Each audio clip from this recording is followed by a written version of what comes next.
Bem, pessoal,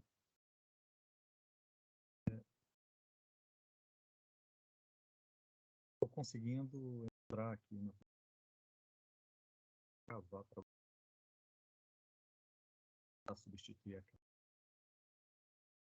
Então, o início do nosso é trabalhar as aproximações. Isso. Cálculo você sabe o que é, né? Pedrinha. Latim significa pedrinha. Pedrinha por quê? Porque eles usavam pedras para fazer contagens, né? Desde a antiguidade, isso aí é uma coisa da cultura do ser humano, fazer contagens. E aí a história pegou esse nome cálculo porque as pessoas andavam com pedras para fazer as contas, né? Paciência. Bem, só que as diversas formas de ensino, né, que chegaram até nós, elas nos conduziram a um probleminha. Se você pegar um texto, como eu tenho, ainda eu tenho meu livro do tempo que eu fiz, e naquele tempo era chamado curso colegial, né? Eu fiz o científico, e tinha o clássico. Depois isso virou ensino de segundo grau. Virou, mexeu, hoje é chamado ensino médio, né? Chamam ensino de ensino médio. Pois bem, nos compêndios de matemática daquele tempo, um dos capítulos do livro de matemática, logo no início, era trabalhar essa questão de medidas e como que a gente enxerga esses números, né? Ontem mesmo a gente estava trocando mensagens no nosso grupo do WhatsApp e eu cheguei a dizer, olha, como é que você sabe que todo mundo entende o que é o π, né? Todo mundo conhece o π. A gente faz nossas continhas bobas com o π do tipo 3,14, só que a gente sabe que ele não é 3,14. A gente já sabe que ele é um número irracional, né? Já temos cultura disso, embora talvez a maioria das pessoas não saiba provar isso, o que significa na realidade, né? E tudo que nós conseguimos fazer com o π é imaginar a existência dele e aproximá-lo por um número racional, tanto quanto seja possível. Isso aí todo mundo já sabe, né? A gente trabalha com essa hipótese. A raiz de 2, 1,41, conversa. É 1,41 com duas casas decimais corretas, certo? Aí o correto seria a gente escrever 1,41 e mais alguma coisa. É exatamente esse tipo de detalhe que a gente quer falar nessa aula, tá? Como é que a gente faz essas contas? E naquele tempo a gente tinha essa noção ainda no ensino médio, né? Só que com o passar do tempo, o ensino médio perdeu esse capítulo. Os livros de matemática nem trazem mais menção a isso. Quando muito você vê menção a isso no livro de física ou no livro de química, tá? No livro de física e no livro de química ainda se trata a questão do número, da medida e do erro que se comete ao se fazer uma medida. Ainda há alguns detalhes sobre isso, embora, por uma questão cultural, os professores de física e de química também não abordam tanto essa questão, não. Mas o livro ainda traz, o livro de matemática aboliu completamente. Só que quando você passa para a universidade, você são adotados livros como os nossos, graças à ajuda de alguns colegas aí, nós temos uns 3 livros à nossa disposição, né, no grupo para estudar. Esses livros, eles são livros traduzidos do que é ensinado sobre cálculo nos Estados Unidos. O Leitold o Thomas o Stewart né? Eu só conheço um livro que é lá do fundão, né, da Universidade Federal do Rio de Janeiro, que é um livro bem destinado ao ensino de cálculo. com 2 professoras que eu conheci lá que escreveram esse livro. Mas ele não é muito difundido e eu não sei se ele está atualizado no momento. Eu sei que nós não temos obras de cálculo em português trabalhado com a perspectiva da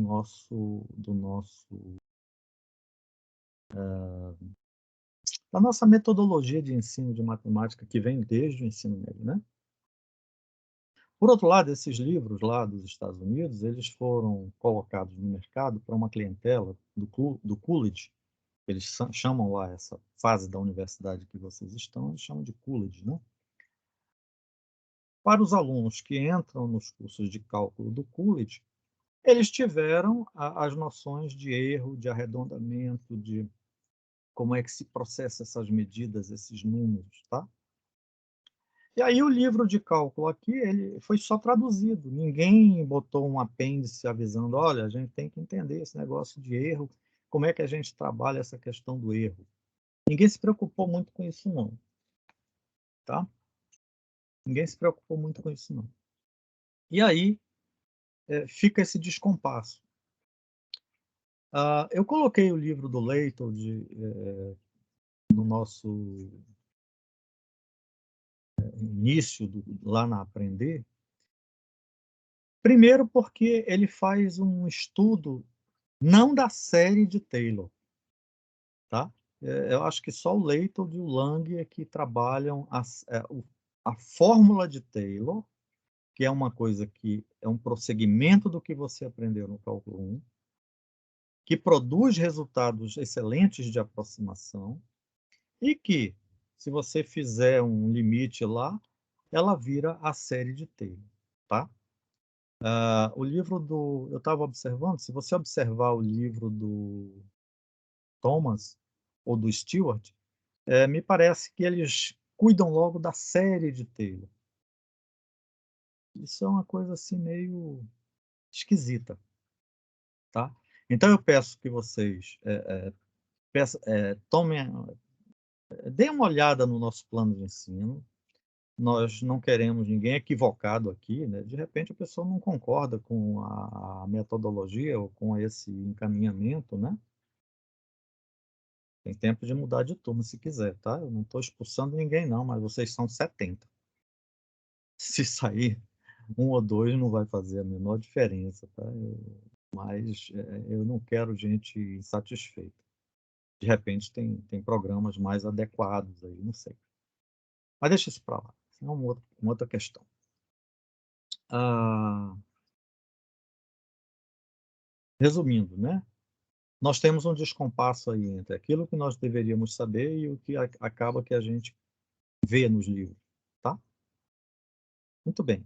Hã, lá nos Estados Unidos não tem, eu já disse, né, aqui a gente continua com esse problema.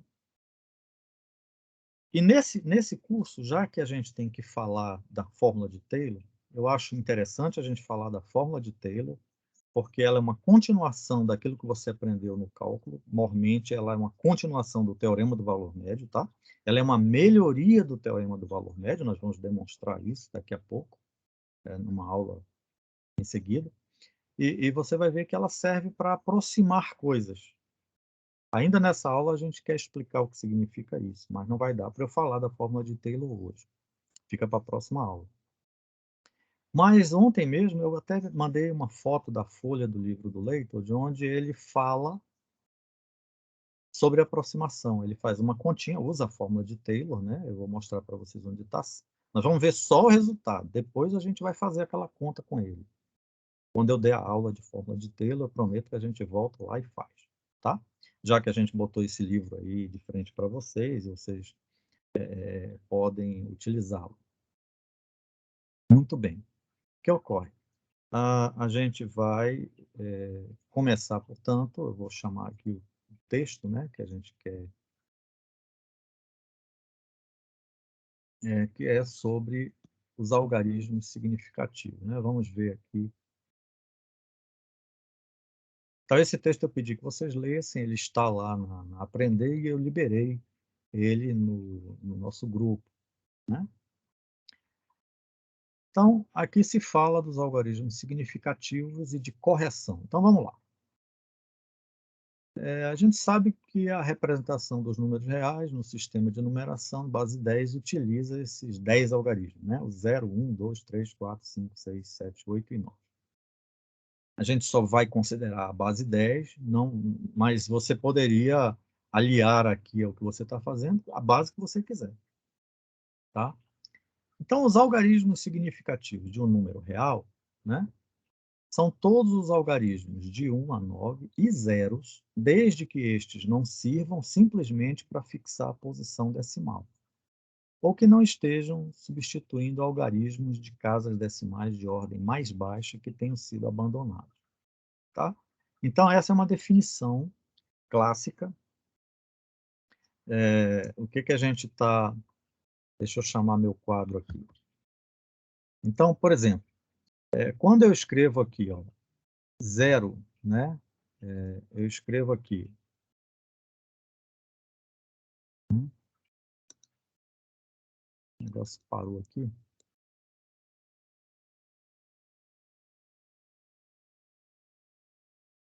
Né? 0,0057. Né? Esse aqui não é significativo. Tá? Não é significativo. Por quê? Porque ele está marcando a posição decimal somente. Outra possibilidade é 3,1515000. Aí está dizendo, olha, esses aqui também não são significativos porque você abandonou outras casas decimais. Aqui a gente está vendo que se tratava do π, né? A gente abandonou casas. Então, esses aqui não são significativos no primeiro momento. Os zeros, né? Então, aqui, olha, como aqui só tem número zero marcando posição decimal, não são significativos. Os 5 e o 7 são, tá? Segundo a nossa definição. Então, uma definição clássica, né? Vamos para lá, né? Então, se o zero estiver lá no meio, por exemplo, eu esqueci de botar um exemplo em que o zero é significativo, né, pessoal? Desculpa. Por exemplo, aqui, né? Um exemplo, 2,300745. Aqui são significativos, tá? Veja que são 3 situações diferentes e só nessa aqui é que eles são. Ele está no meio, né? Tá certo? Na realidade, só para esse zero aqui, normalmente, quando ele está aqui nessa posição, você não considera ele significativo, tá? Aqui não. Mas poderia ser assim, olha. 10,0058. Aqui ele é significativo. Aqui ele não, normalmente não é considerado. Poderia ser considerado significativo aqui, tá bom? Agora, aqui ele tem que ser, viu? Sempre vai ser. Se alguém disser quantos algarismos significativos tem aqui, aí você vai dizer 1, 2, 3 e 4. São 4 algarismos significativos. Tá bom? Ok.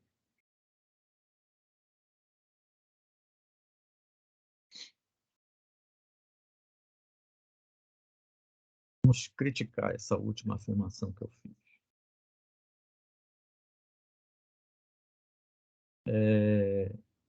O que eu falei normalmente é aceito. Agora deixa eu questionar um pouquinho. Aqui, né? Para mim, esses dois não estão só marcando posição decimal, não. Tá bom? Faz toda a diferença eles estarem aí ou não estarem, né? Tá bom? Então a gente vai ter que ter cuidado quando estiver falando disso aqui. Okay? O maior problema é nessa região aqui do final. Tá? Aqui é muito fácil de você perceber. eles só estão demarcando posição decimal, mas aqui isso não está claro, que é só marcação de posição decimal, tá? Esse cara é um 10, 10, alguma coisa, né? Então, essa posição aqui conta, tá? Na minha opinião, conta. Mas a gente pode voltar a discutir esse assunto depois. Como eu ia dizendo, o maior problema é nessa parte. Por quê? Porque nós vamos gerar resultados. E a gente vai gerar resultado contando as casas decimais, tá? Uma a uma.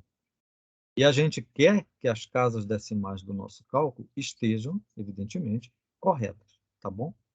Então, essa que é a grande confusão que a gente tem que resolver, tá? Vamos lá. Deixa eu...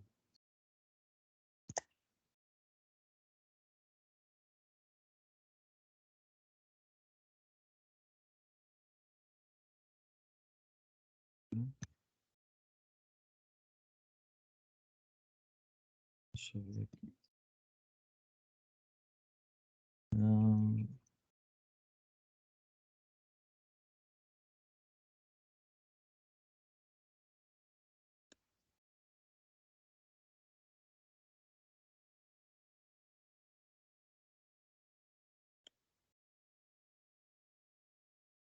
Caramba, que é isso? O cara faz isso.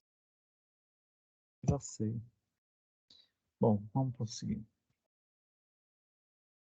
Então, vamos lá os exemplos que foi dado aqui, né? Considere os números 327, 3,27 e 0,00327. Então, você vê que os 3, 2 e 7 são os algarismos significativos dos 3, tá? Então, exatamente a abordagem daqueles dois casos mais importantes. Bom? Exemplo 2. O número 2,54, você pode supor que seus algarismos significativos são 2, 5 e 4, lógico. 2, 5, 4 e 0, né? Ou ainda 2, 5, 4, 0 e 0, pois nenhuma informação foi dada sobre o papel dos zeros à direita da vírgula decimal. Poderiam estar substituindo, por exemplo, os algarismos 5 e 9 nesse número 2,5459. E aí, neste caso, não seriam algarismos significativos, tá bom?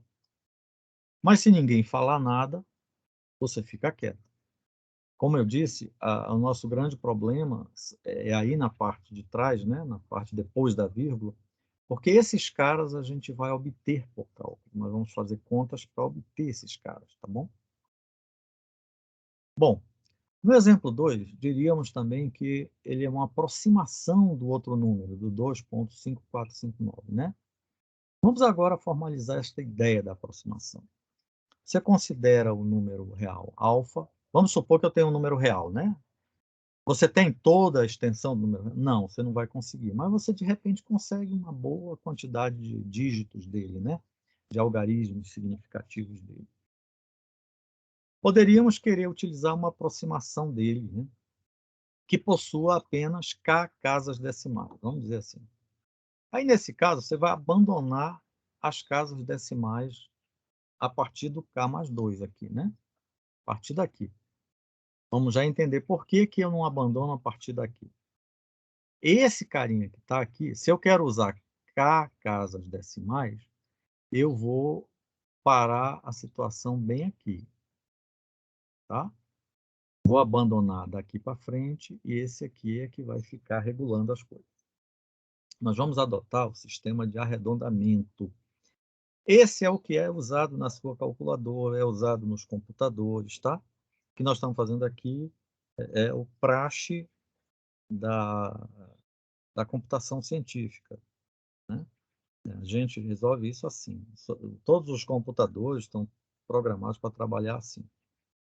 Alguns normalmente estão programados para truncar.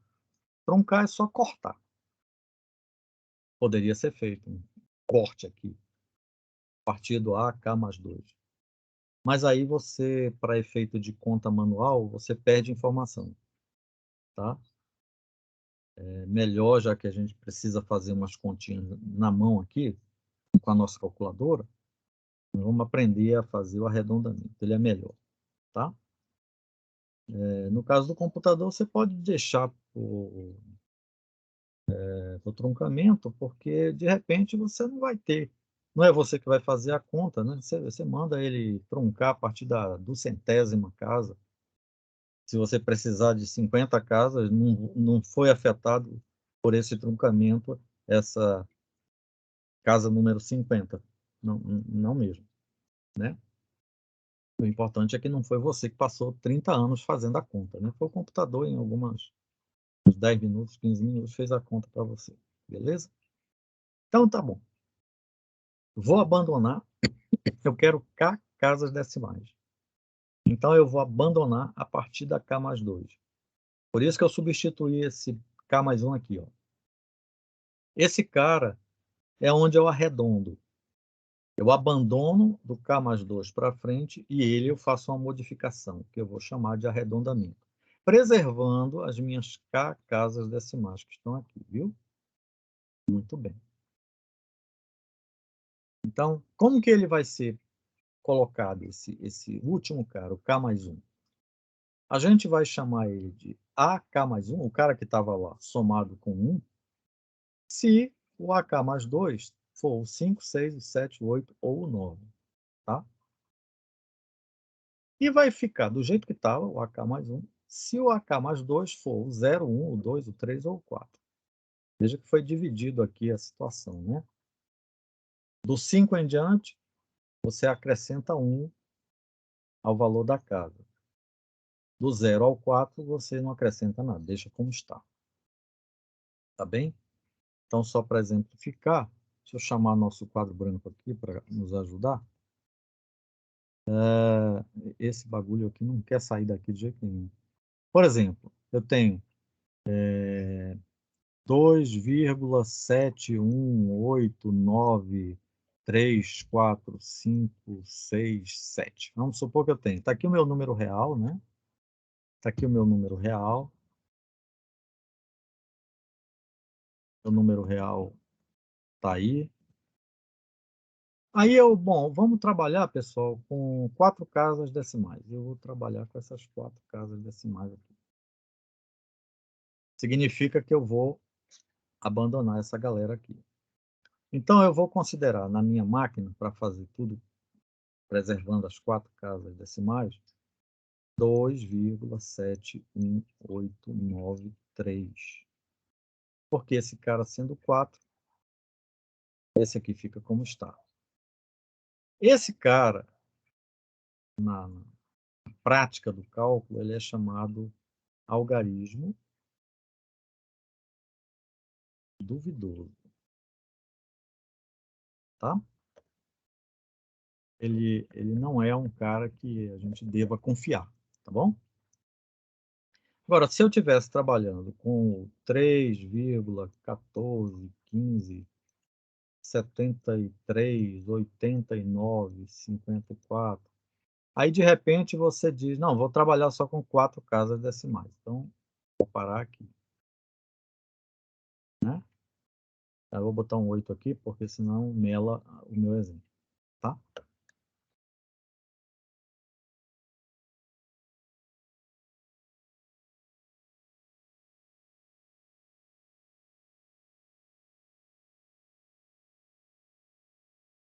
Eu estou fazendo isso. Muito bem. Aí, o que que acontece? Se eu quero 4 casas decimais, eu vou trabalhar com o número 3,1415. Como aqui tinha um 8, esse cara 7 aqui vai ser acrescido de 1 e vai ficar um 8. Então é assim que eu vou trabalhar. O meu cara duvidoso está aqui, tá?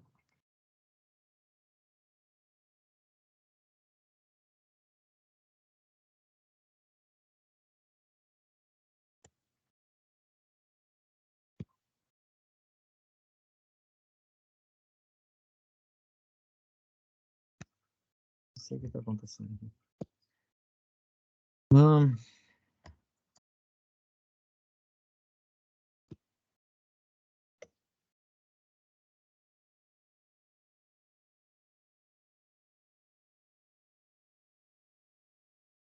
Um dia eu vou aprender isso.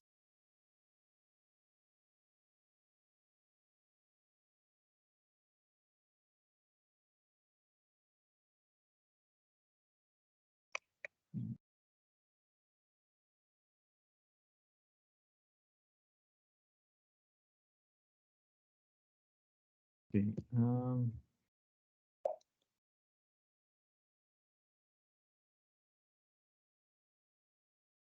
Estava falando disso aqui e eu quero que esse negócio desça, né? Tá, então, estava aqui embaixo. Então, aí está o exemplo, né? Finalmente. Quero isso, meu Deus. Que isso? Por que esse trem não sai daqui?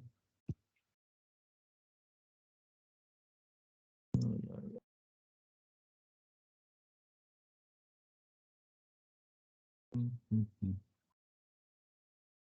Vamos jeito de tirar isso daqui.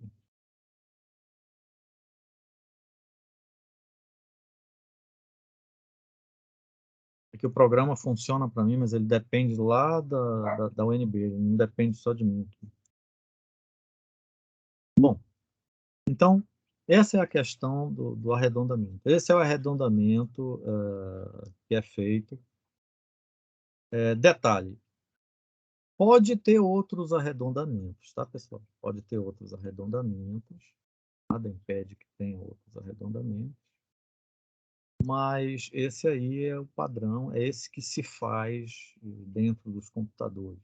Os calculadores fazem isso, tá?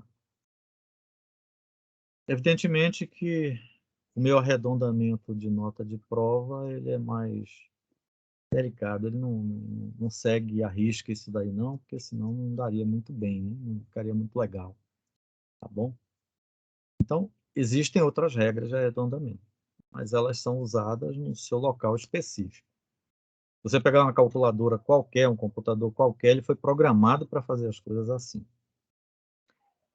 Claro que a gente usa hoje essas máquinas mais para comunicação, né, como nós estamos fazendo aqui, mas eu sou do tempo que o computador só servia para uma coisa, dar, honrar o nome, fazer conta, fazer conta, fazer conta. Passava 24 horas por dia fazendo conta, tá? Não era equipamento de comunicação, não. Era equipamento de cálculo, só isso, tá? Esse meu coitado aqui, não, o menos ele fez na vida foi cálculo. Ele só serve para eu trabalhar assim com vocês. O outro ainda fez muito cálculo. Esse aqui eu tenho umas tarefas para ele, mas eu estou cuidando mais só da comunicação. Vamos voltar lá para o nosso texto? Então, vamos lá. É esse.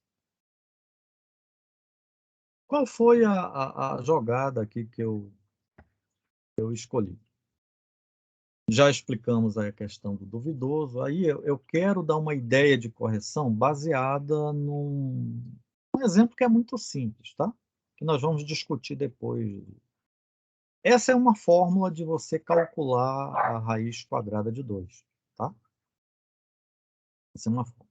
Ah, por que isso aí é assim?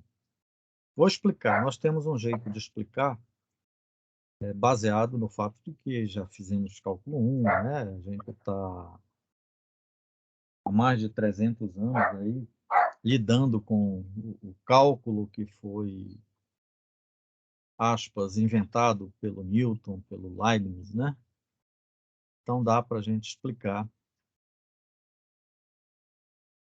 numa boa isso aí. Porém, hum, essa é uma fórmula que os papiros babilônicos já revelavam que era um jeito do pessoal, naquela época, calcular a raiz de 2, tá? Então, é um negócio antigo, né? E é usado para aproximar a raiz quadrada de 2. O número cujo quadrado dava 2. Então, essa ideia de aproximação, ela é velha, possivelmente mais velha do que o fato da raiz de 2 ser um número irracional, né, conforme aquele discípulo do que foi até sacrificado pela seita, né, nosso conhecido aí, me falha a memória agora, eu esqueci o nome do cara. Mas o ponto é esse, essa regra aí é uma forma de você obter a raiz quadrada de 2. Uma calculadora simples, você consegue fazer essa conta. Nós estamos fazendo aqui uso da calculadora 1, 2, 3, 4, 5, 6, 7, 8, 9, 10, 11, 12. Aqui tem 12 casas decimais, né? O 13º é o duvidoso, ficou lá com o seu papel. Então, note, é um método iterativo, é um passo a passo, e que ele já esconde uma ideia de exatidão, né, de correção do algarismo significativo. Pelo seguinte, você começa com 1, você tem que começar, né? Você dá boot na fórmula, 1. Aí faz o próximo cálculo, x1. O x0 foi considerado 1, e usando essa fórmula iterativa, você obtém o x1, 1,5. Na hora que você faz o x2, já aparece 1,41666, vai até 7 no final. Está arredondado, aquele último lá. A calculadora fez isso. Ela faz sozinha, tá? Não precisa ninguém dizer para ela. É muito comum a gente aceitar essa aproximação, né? Mas por quê? Faça a próxima. Quando você fizer a próxima, joga na calculadora isso daí, ela já te responde com x3 é 1414215686274, tá bom? O que aconteceu aqui? O x3 repetiu o 1, o 4 e o 1. Isso aqui é uma garantia de que esse sujeito aqui está correto, 1,41. Então, se eu, de repente, chamar raiz de 2, 1,416, né? Ou 1,417, eu não estou errando. Eu tenho nessa representação, nessa aproximação da raiz de 2, duas casas decimais corretas. Estou falando de duas. A terceira é o duvidoso lá que fica por conta, né? Tá bom? Aí, é isso aqui, então, que a gente está dizendo. O texto está afirmando isso daqui.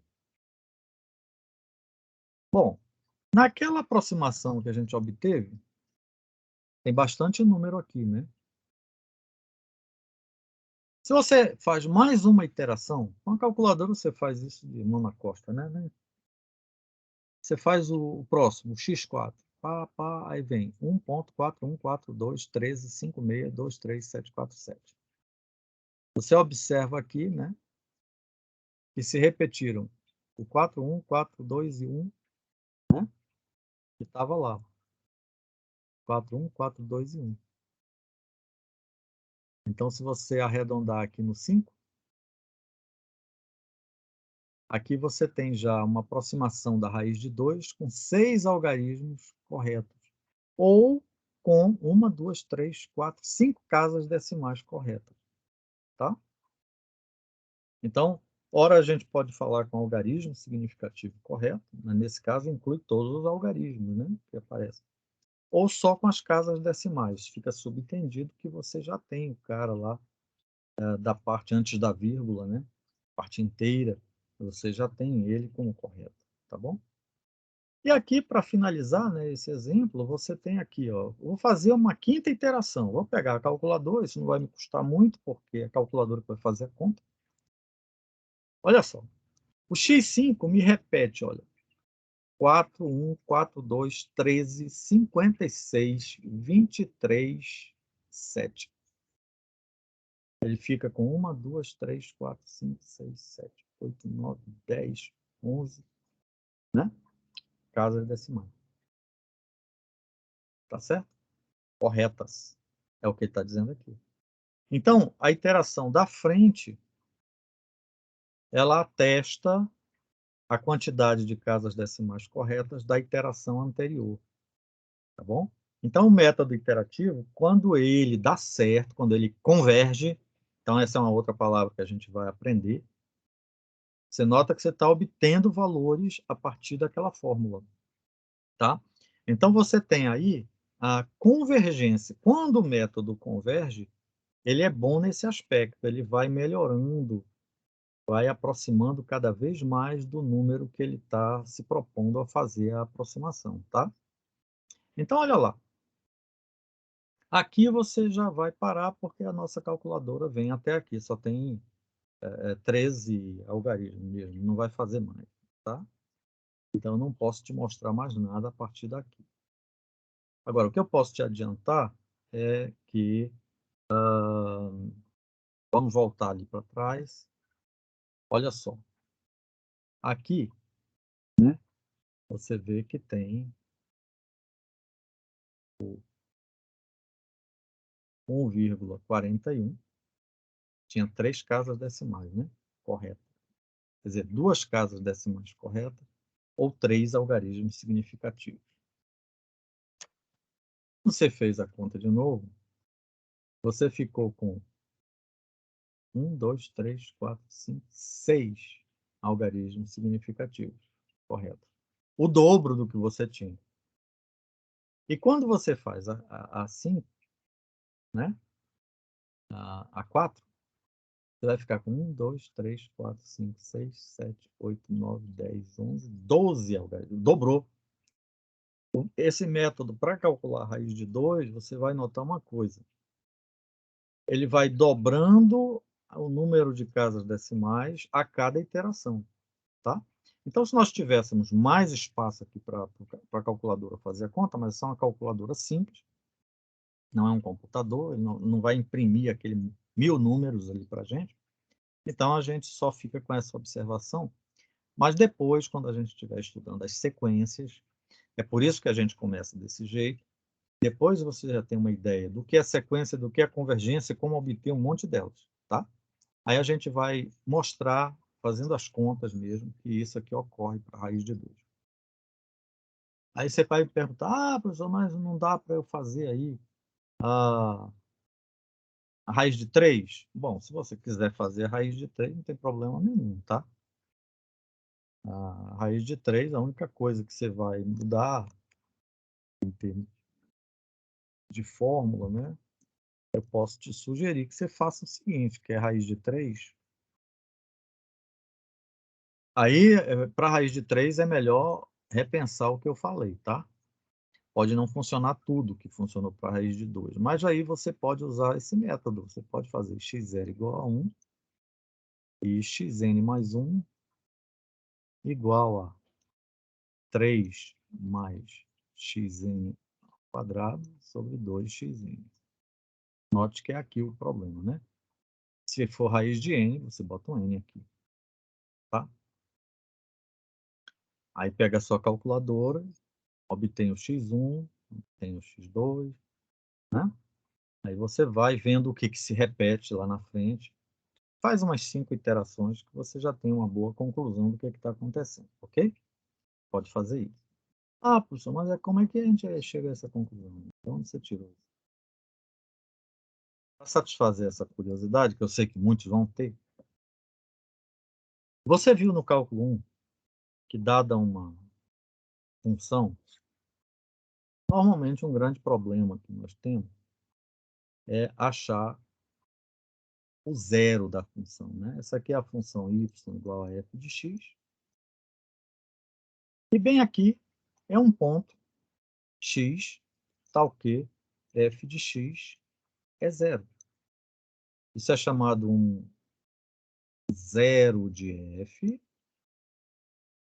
ou uma raiz de f. Tá certo?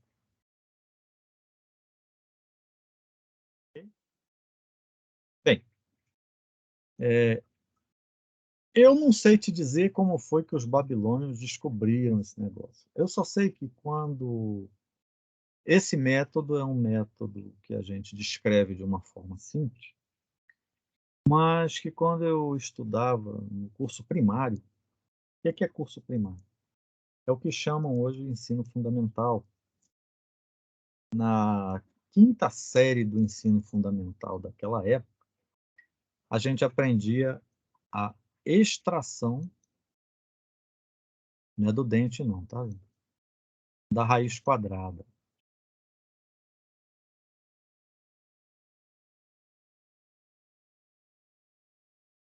tá. E o método é baseado nisso aqui, é semelhante a esse daí. Então é um negócio antigo, é um algoritmo antigo, né, que os programas de matemática apresentavam, e que exatamente na década de 60, na quase no final já da década de 60, houve uma reforma de ensino. E nessa reforma de ensino, introduziu-se no Brasil um negócio chamado matemática moderna, que praticamente aboliu esse esquema algorítmico da matemática e adotou uma estratégia mais dialética, tá? Então essa coisa mais prática de fazer a conta foi trocada por um negócio assim mais de descrição, de saber descrever coisas. Isso causou um descompasso aí na minha cabeça, por exemplo, causou, né. Mas, eu acho que se perdeu um pouco, né. Eu sou uma pessoa que hoje eu tento recuperar essa parte aí, e esse curso aqui é uma testemunha disso. Eu acho que eu não posso pensar apenas: "Ah, a raiz de 2 ela existe, o π existe, são irracionais, eu posso provar, eu faço uma demonstração". Sabe calcular? Curso de cálculo é para ensinar a calcular. Então nós vamos juntar as 2 coisas aqui, tá? Pelo menos nessa parte inicial, nessa parte que trata mais do finalzinho do cálculo 1, porque esse curso se separa em 2 pedaços. Tem o finalzinho do cálculo 1 e tem o que vem depois, que são as equações diferenciais, tá? Então, nessa parte que é o finalzinho do cálculo 1, nós vamos fazer um gancho aí nessas coisas para obter algum resultado. Bem, a questão, pessoal, é a seguinte: como é que eu faço para localizar esse zero, né? No nosso problema, é calcular essa raiz aqui, né, no nosso problema. Então vamos voltar para o desenho, eu vou fazer um maior aqui, mais bonitinho, vou tentar. Tá aqui o eixo x, tá aqui o gráfico da função, né. Ih, ficou feio, não gostei não. Apaga tudo. Ah, começa de novo. Vamos lá. Aqui é a função, tá aqui o cara que eu quero achar que eu não sei, é a raiz. Mas eu posso ver o seguinte, essa função, eu peguei uma função diferenciável, né, ela tem derivada, função bem comportada. Eu quero esse cara.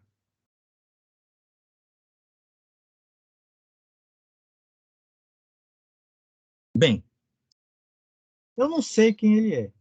Mais perto dele tem um sujeito aqui que eu vou chamar de x, né. Está aqui, ele é perto da raiz. Esse ponto é o x, f de x. Se a função é diferenciável, ela tem derivada, então tem uma reta tangente que passa bem aqui, certo? Reta tangente.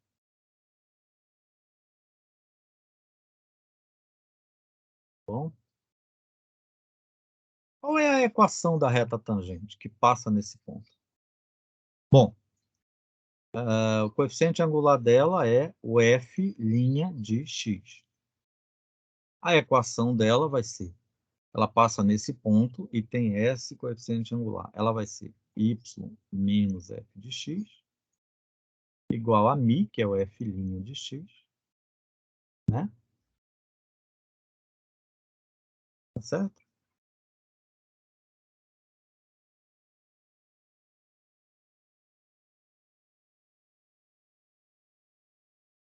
ok? Vamos fazer assim, eu vou botar um número aqui, porque senão eu estou pensando num ponto qualquer, né? Vamos botar um índice aqui, x0, f de x0. Esse aqui é o ponto x, f de x, um cara qualquer, né? Aliás, f de x não, né, pessoal? Pelo amor de Deus. Aqui é o ponto qualquer da reta. Isso aqui é um ponto qualquer da tangente. Certo? Bom, então a equação da tangente que passa no ponto x0, f de x0 vai ser y menos f de x0, né? Igual a f' de x0, x menos x0. Essa é a equação dela. E olha só, o ponto x0, que foi o que começou a brincadeira aqui, ó, ele está aqui. Mas a tangente, olha, ela vai cortar o eixo x mais perto da raiz que eu estou procurando, do número que eu estou procurando, né? Que é o ponto onde f de alfa é 0. Quem é alfa? Tá? Ok? Então, essa é a ideia. Isso aqui chama-se método de Newton-Raphson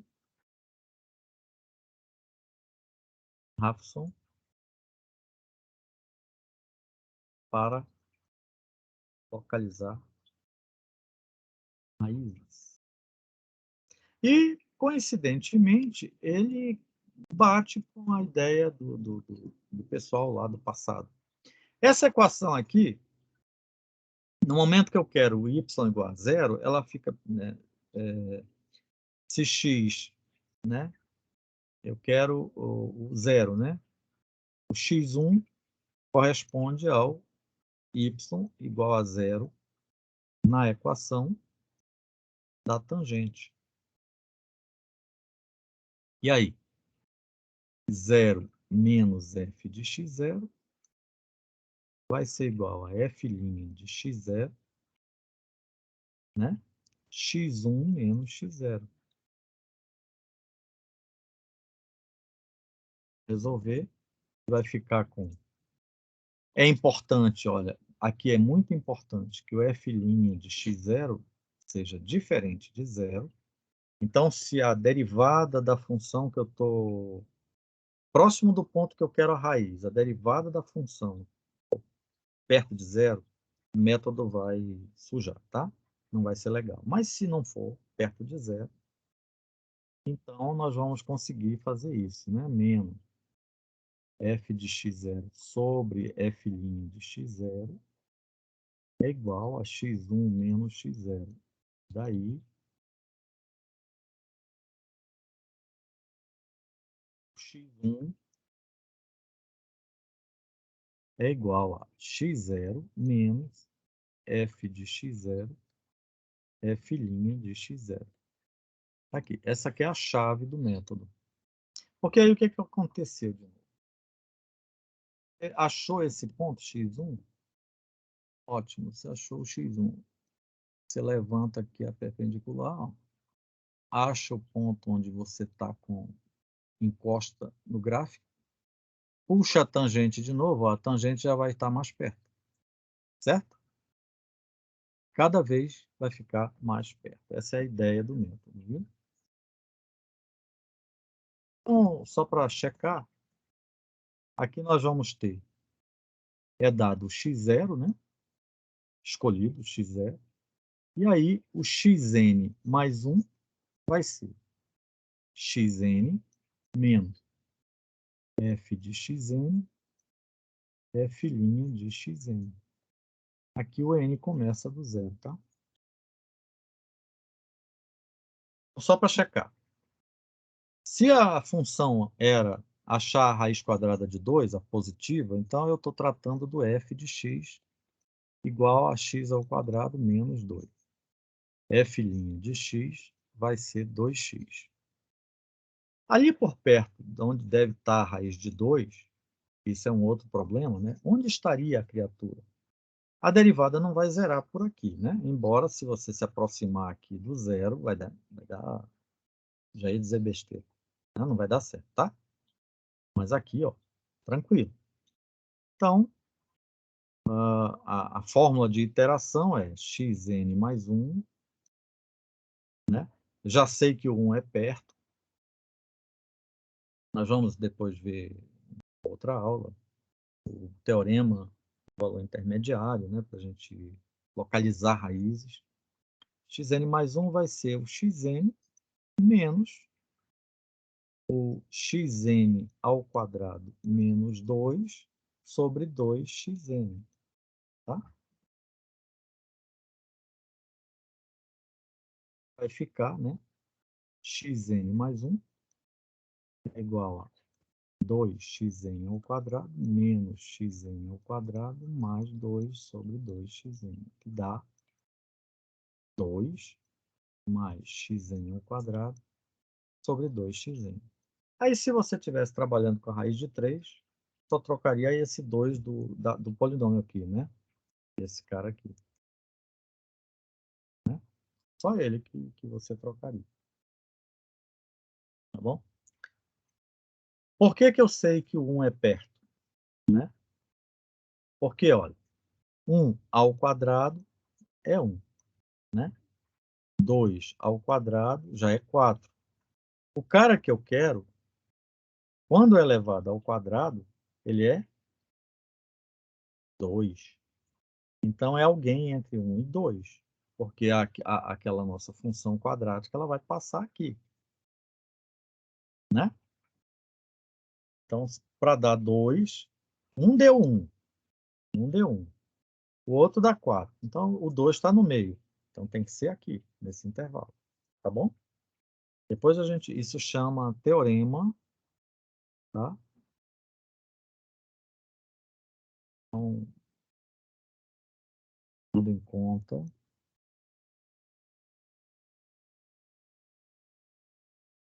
teorema do valor intermediário,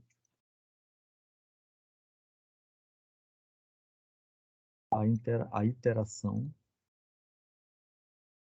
fica,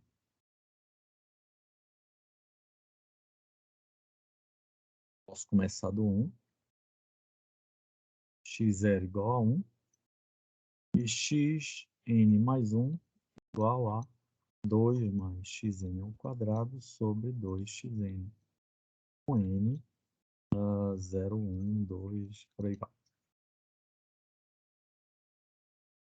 O que é isso? Na próxima aula eu prometo falar sobre ele, tá? Basicamente, tudo que ele tem é o seguinte: se você tem uma função contínua no intervalo, tá? Vamos supor que você tem uma função contínua no intervalo que vai de A até B, tá? Então, ela é contínua. Ela tem um valor aqui, ela tem um outro valor, né?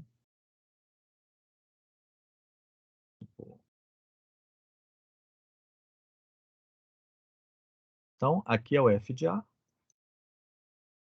e aqui é o f de B.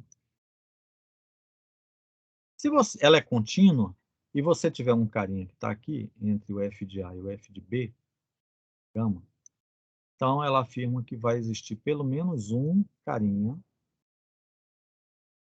alfa, aqui no caso tem 3 na figura, né? Beta e eta. Todos eles satisfazem a equação f de x igual a gama. X pode ser o alfa, o beta ou eta. Chama teorema do valor intermediário. Tem pelo menos um. No caso aqui, a figura te deu 3. Mas podia ter pelo menos um. Então, é um teorema de funções contínuas que dão a existência de raízes, né? Esse x que está aqui é uma raiz da função, da equação f de x igual a gama. X é raiz, né, de f de x menos gama igual a zero. Isso é uma equação. Então, o teorema do valor intermediário, ele ajusta por onde você deve começar, né. Então é por isso que, no caso, a gente verificou ali, né, que a raiz é um negócio que tem que ficar entre o 1 e o 2. Ah, eu podia ter pego o 2 para começar? Podia, ia dar certo. O que pode acontecer, no caso, esse algoritmo aí, ele sempre vai convergir. Começando do 2, pode ser que demore mais para convergir. Nós vimos que em 3, 4 iterações a gente já chegou, né. Com o 2 poderia ser que ficasse um pouco mais devagar, tá. Mas o fato é que ia dar certo também. Você ia talvez trabalhar um pouco mais. Eu nunca tentei não, eu sempre achei o 1 mais fácil. O 1 sempre é mais fácil para começar qualquer coisa, tá.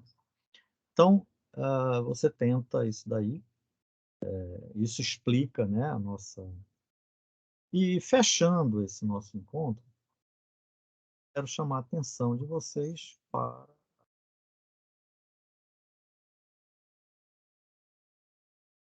da definição do final, tá. Tem uma coisa no final aqui que eu quero que você preste atenção comigo. Olha aqui. Depois que a gente discutiu isso aí, eu já te expliquei de onde eu desencavei essa fórmula, né. Vocês ainda vão fazer cálculo numérico, então quando fizer já tem uma ideia de como é que são feitas as coisas. Aí lá aprofunda, tá. Tem mais coisa para aprender. Nós vamos trabalhar dentro daquilo que nos interessa agora. A definição 3 ela diz assim: seja alfa' igual a n,1 a 2 a 3 a k, uma aproximação de alfa.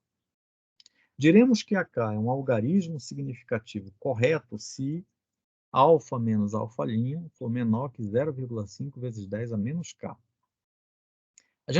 Você poderia explicar isso aqui em função da casa decimal, porque a potência negativa de 10 que está aqui é referente à casa decimal. Então, o AK como algarismo significativo ou késima casa decimal é correto se a diferença entre o número e a aproximação ficar menor que 0,5 de 10 a menos k. Gente, isso é uma definição. Guarda isso, porque você vai usar para fazer conta.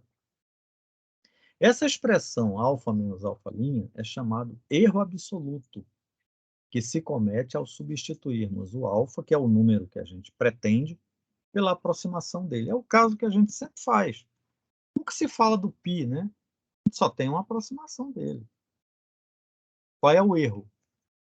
É esse erro que tem a ver com o número de casas decimais que a gente quer apresentar, que a gente tem que considerar, tá?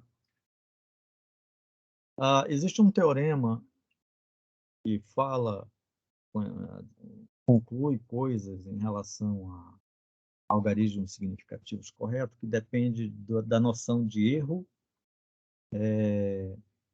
relativo, tá? A gente pode até discutir. Foi por isso que eu botei esses exercícios para você fazer esses 2 esboços, tá? A ideia é comparar as aproximações feitas, só que eu acho que ainda está devagar para a gente comparar, né? Porque apesar de que você pode pegar o cara da frente e subtrair o cara de trás e ver qual é o 0,5 vezes 10 a menos, o que acontece lá. Isso aí pode ser feito. E o segundo é por causa da noção de erro relativo. Eu acho que o segundo até está mais fácil para fazer, tá? É um esboço dessas duas funções, você fazendo, você pode pedir para o Maple fazer, e aí você vai ver os gráficos perto da origem, o que acontece aí, tá? Então, por hoje a gente vai ficando aqui, tá? Quer dizer, ainda tem aquele negócio que eu tinha prometido, né? Que era a gente mexer aqui nesse exemplo, né? Deixa eu só mudar aqui a visualização do livro.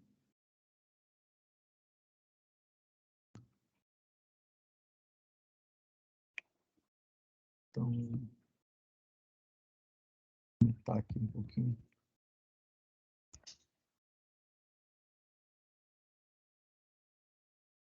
Só para ideia, o, o livro está falando, ele começa falando da fórmula de Taylor, tá? Só te dando uma dica. A fórmula de Taylor, ela pretende aproximar a função num ponto por um polinômio. E ela apresenta uma estimativa do erro, tá? Tá aqui a função, está aqui o polinômio de grau n. E aqui o erro que se comete, olha lá a noção, ao substituir a função pelo polinômio. Dizer que uma função é diferenciável, isso numa outra aula eu vou voltar a tocar no assunto, é substituir perto da função a função pela tangente da função, tá?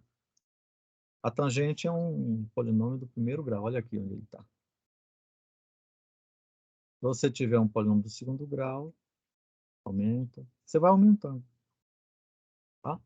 Então essa é a ideia. E aí, existe uma estimativa do erro. A fórmula de Taylor fornece uma estimativa do erro. Note, ainda agora a gente estava falando do erro, tá? A gente falou do erro, mas é muito fácil falar do erro se eu souber quem é o alfa e quem é o alfa'.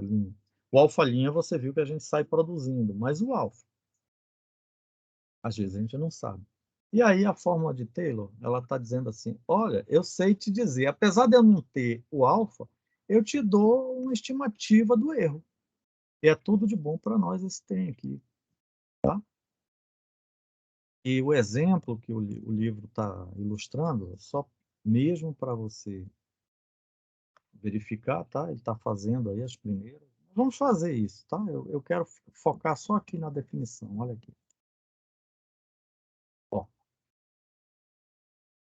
ele estimou o RN. O RN, na fórmula de Taylor, é o erro absoluto, tá? O valor absoluto dele é o erro absoluto. O que é que ele pediu para calcular aqui, com x igual a meio? A raiz quadrada do E. Então, olha, leia aqui o final. Devido a esse valor, a raiz de E se aproximará com 4 cifras decimais, se deseja que seja menor que isso aqui. Ó. O que é isso aqui? Ó? A nossa definição está aqui. Ele está falando isso aqui. Então, você tem que calcular o N. Ó, o erro tem uma estimativa dele, está aqui, olha, 1 sobre 2 na N, N mais 1 fatorial. Nós vamos fazer esse erro, tá? Então, não esquenta. A ideia é focar aqui. Eu quero que esse cara seja desse tamanho, ou menor que esse tamanho aqui. O que é isso aqui? 0,4 vezes 10 a menos 4. 1, 2, 3, 4. Tá? Se ele vai ficar, ó, o que é esse número que está aqui? É 0,5 vezes 10 a menos 4. 1, 2, 3, 4. 0,5 vezes 10 a menos 4. Eu quero 4 decimais corretas. O erro, que está aqui, eu tenho que calcular o n de tal maneira que o erro fique menor que 0,5 vezes 10 a menos 4. Aí, no caso, ele botou aqui, foi testando, n igual a 1, n igual a 2, n igual a 3. Quando ele chegou no n igual a 5, ele viu que a conta dava 0,4 vezes 10 a menos 5. Isso é menor que 0,5 vezes 10 a menos 4. Né? 0,4 vezes 10 a menos 4, ele é menor do que 0,5 vezes 10 a menos 4. Tá? Tá? Então ele disse, olha, como isso aqui é verdade, eu posso considerar o n igual a 5. Aí ele usa o polinômio de quinto grau no valor meio, né, 0,5. E aí ele tem uma aproximação da raiz de E, 4 casas decimais. Está aqui, o polinômio de grau 5, ele é polinômio, ele só tem essas parcelas para fazer a conta, você faz essa conta e obtém a raiz de E aproximada como 1,6487, e tem 4 casas decimais corretas. Eu recomendo que você, quando fizer a conta, tá? Aqui ele não entrou nesse lance aí do duvidoso, tá? Foi meio arrogante aqui. Mas tudo bem. Você faz na sua calculadora, tá? vai dar isso aqui e você arredonda aqui na quinta casa para deixar um duvidoso e os 4 corretos aqui. Por que isso? Uma pessoa que não está sabendo o que você fez, quando ela olhar para esse número aqui, ela vai olhar para o 7 com desconfiança. E você sabe que ele está correto. Então é melhor que ela olhe para o próximo, já que eu estou considerando 4 casas decimais corretas, ok? Então, o objetivo, quando eu chamei a atenção para isso, se você tinha lido o texto, era só esse detalhe. O que é que a gente faz com a fórmula de Taylor? Uma coisa fantástica. Ela estima para a gente o erro absoluto. Por quê? O número real alfa eu posso não alcançar nunca. O alfa' eu posso produzir, mas o erro alfa menos alfa' é difícil de estimar. E a fórmula de Taylor, ela estima esse erro para mim, comparando uma função e uma, um polinômio. E polinômio é mais fácil da gente lidar, tá? Então essa é a ideia, viu? Então tá bom. Vamos parar por aqui, tá? E depois a gente continua.